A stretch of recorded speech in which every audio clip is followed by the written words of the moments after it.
जय महाराष्ट्र मित्रांनो, जेव्हापासून मी ब्लॉग बनवायला चालू केलं तेव्हापासून लोकांची एक वेगळीच डिमांड आहे की तुझ्यासारखा एखादा शेफ असेल तर आम्हालाही चालेल, आम्हालाही आमचं हॉटेल ह्या लेवलला न्यायचं आहे किंवा तुझ्यासारखा एखादा चांगला शेफ असेल तर परत एकदा कॉन्टॅक्ट कर किंवा मित्रा फोन कर.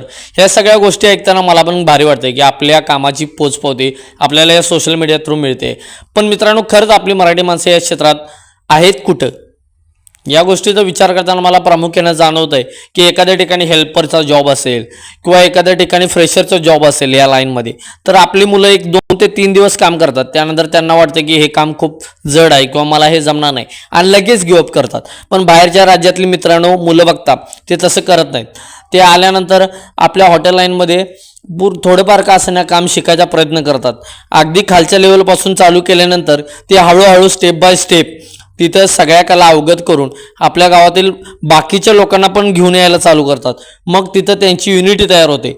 असं आपल्या मराठी माणसांमध्ये खूप कमी आहे मित्रांनो. आपण एखाद्या हॉटेलमध्ये रेस्टॉरंटमध्ये गेल्यावर बघतोय की तिथला स्टाफ आपला नाही आहे, पण त्या लोकांना आपले पदार्थ विकताना आश्चर्य वाटतं की हा इतकं कॉन्फिडेंटली हा पदार्थ विकतोय कसा. आपल्या समाजात हॉटेल लाईनकडे बघण्याचा दृष्टिकोन थोडा निगेटिव्ह आहे, पण सध्याच्या सोशल मीडियाच्या युगात आता हा दृष्टिकोन हळूहळू बदलताना दिसतो मित्रांनो. आज आपल्या मराठी व्यावसायिकांची उंची भरपूर आहे मित्रांनो हॉटेल इंडस्ट्रीमध्ये. आज त्यांची पण एक वेगळीच ओळख निर्माण होताना दिसते. म्हणूनच तुम्हाला या क्षेत्राबद्दल काय वाटतंय, या क्षेत्राबद्दल तुमची आवड काय आहे या बाबतीत कमेंट करा आणि तुमचा अनुभव सुद्धा शेअर करा. तुम्हाला मिळालेला चांगला वाईट अनुभव मी लोकांच्यापर्यंत ब्लॉगच्या थ्रू पोहोचवायचा प्रयत्न करेन. पुन्हा भेटू नेक्स्ट ब्लॉगमध्ये. तोपर्यंत सगळ्यांना जय महाराष्ट्र.